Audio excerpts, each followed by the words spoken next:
Magandang farming mga kwatsero, kamusta kayo? Sana ay okay lang. Ngayong araw mga kwatsero ay huling araw na nila Flower at papapakainin na namin sila ng husto bago sila kukunin mamayang madaling araw para ibiyahe papuntang Mindanao.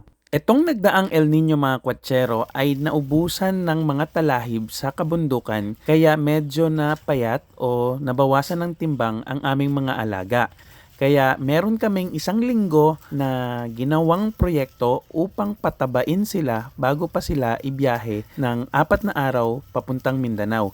Mahirap kasing ibiyahe mga kwatsero kung hindi nasa kondisyon ang katawan ng mga alagang hayop at baka makadisgrasya pa. Kaya ang feeding project namin mga kwatsero ay meron kaming 7 days na ipakain ng maraming damo ang aming mga alagang kambing para sa ganon ay medyo malakas sila or nasa tamang hulog ang kanilang pangangatawan upang makayanan nila ang 4 na araw na biyahe. Kung ikaw nga mga kwatsero, 30 minutes lang, bahay hanggang trabaho, pagod na, eto pa kayang 4 na araw? At gumising na nga kami ng 3:00 na madaling araw dahil dumating na nga yung susundo sa mga kambing namin. At agad-agad na namin silang inayos at hinanda upang mapagkasya sa sisidlan. Sige na, sasama yung anak mo.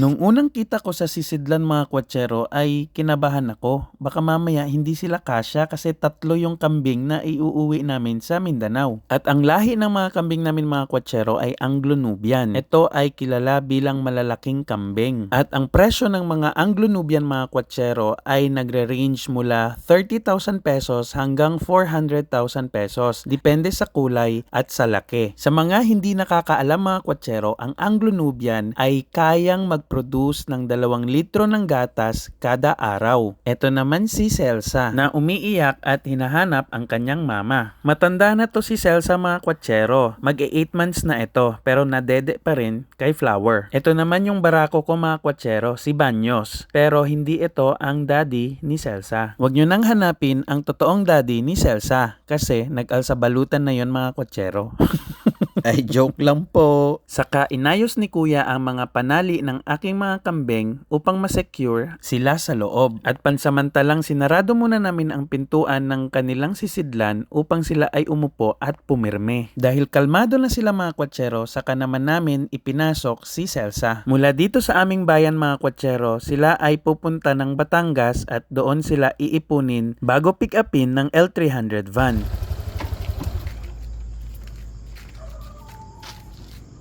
Ayan, napwesto na sila sir ng maayos. Kaya na yung babae? Opo, lahat sila. Dahil kalmado na ang mga kambing namin mga kwatsero, ay ready na si kuyang umalis dito sa aming lugar.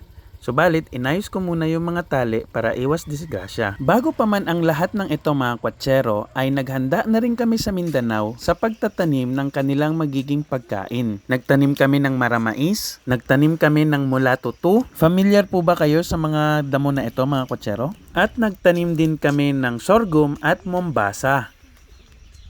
Bibihira yung ganitong klaseng mga damo dito sa bayan namin mga kwatsero. Kaya kailangan talaga naming mag-cultivate dahil hindi lamang kambing ang gusto naming alagaan mga kwatsero. Gusto din naming magkaroon ng baka, kalabaw, at sa kabayo naman, meron na akong 3 kabayo. Meron kasi akong ilalaan na 3 ektarya mga kwatsero para lamang sa mga damo na ito, para doon ko sila isusuga. Dito kasi nasanay sa mga damo na ito mga kwatsero yung aming mga alagang kambing. Kaya pakiwari ko, magugustuhan din to ng kalabaw, baka at ng kabayo ko. Kogon lang kasi yung marami dito mga kwatsero. Habang wala ako sa farm mga kwatsero, ang katuwang ko rito ay ang kuya ko. Kakatapos niya lang itanim yung 180 na dwarf coconuts at naitanim niya na rin yung 7 kilong mais. Kaya ngayong araw, ang tinatanim niya ay itong mga damo na para sa aming mga alagang hayop. Sa kabilang banda, dumating na yung mga kambing namin sa sugaan sa may Batangas at nagpadala ng video ang transporter upang makita ko yung sitwasyon ng mga alaga naming kambing. Arating lang namin. Doon yung mga makakasabay niya sa biyahe. Karating lang din kanina. Yan boss. Kakain na. Yung barako tulala pa. Maya yan. Pero oh. Kain na.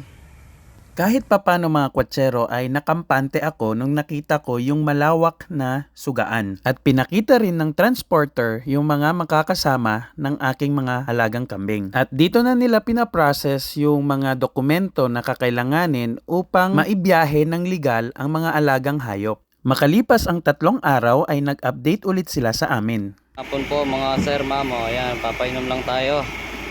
At mga unang ating mga meme. Yan, kita nyo naman po mga katawan yan, hindi napapabayaan yan. Yan, yung mga papunta natin ng Samar, Leyte at Mindanao area. Sa puntong ito, ako ay natuwa ulit sapagkat nakita ko si Flower dito sa frame at pinakita rin yung sitwasyon nila dito sa loob ng van. Clear condition tayo. Sumunod na araw, nag-update na naman sila. Update lang mga bossing, salamat po sa may-ari ng mga laper. Yan, mga tirador ng laper dito sa sa Samar. Yan, tamang pakain lang muna tayo. Yan mga bossing, tamang pakain lang muna. Kain lang muna kayo mga bibi. Yan sir. At nagpapakain lang po muna kami.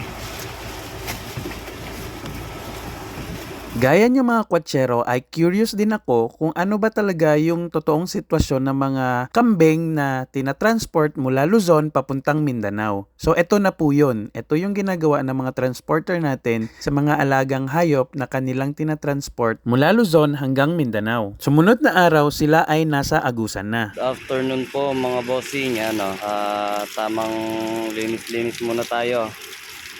At pakain, painom. Yan po, agusan na po kami, agusan. Yan mga bossing. Ang ating mga meme, yan po.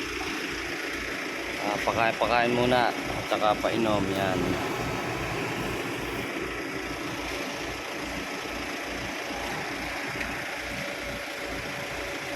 Yan po mga bossing, ito yung mga kambing natin, yan.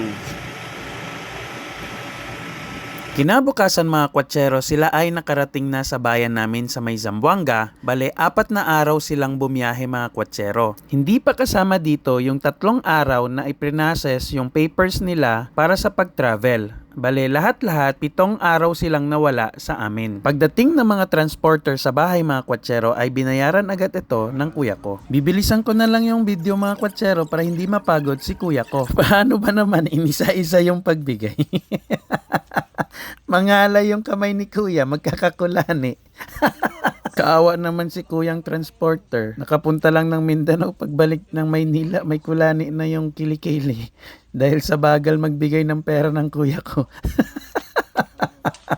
Ayan mga kwatsero, pumayat sila. Ayan, yan yung nangyari sa mga kambing ko. Kung sa tao pa, aba, hilong-hilo na to, sukang-suka na. Sa ngayon mga kwatsero ay 1 week na sila dito sa aming farm at masasabi ko na adjusted na sila sa bago nilang environment at ina-adjust ko din po yung feeding nila dito lalo na si Flower dahil wala kaming mga napier maramais dito kaya binibigyan namin siya ng feeds upang mapabilis yung kanyang recovery. Pumayat po siya ng husto dahil nagbe-breastfeeding pa po sa kanya yung kanyang baby. Sana nagustuhan nyo ang video na to mga kwatsero. Please don't forget to follow, like, and share. Maraming salamat. Salamat sa suporta. Paalam!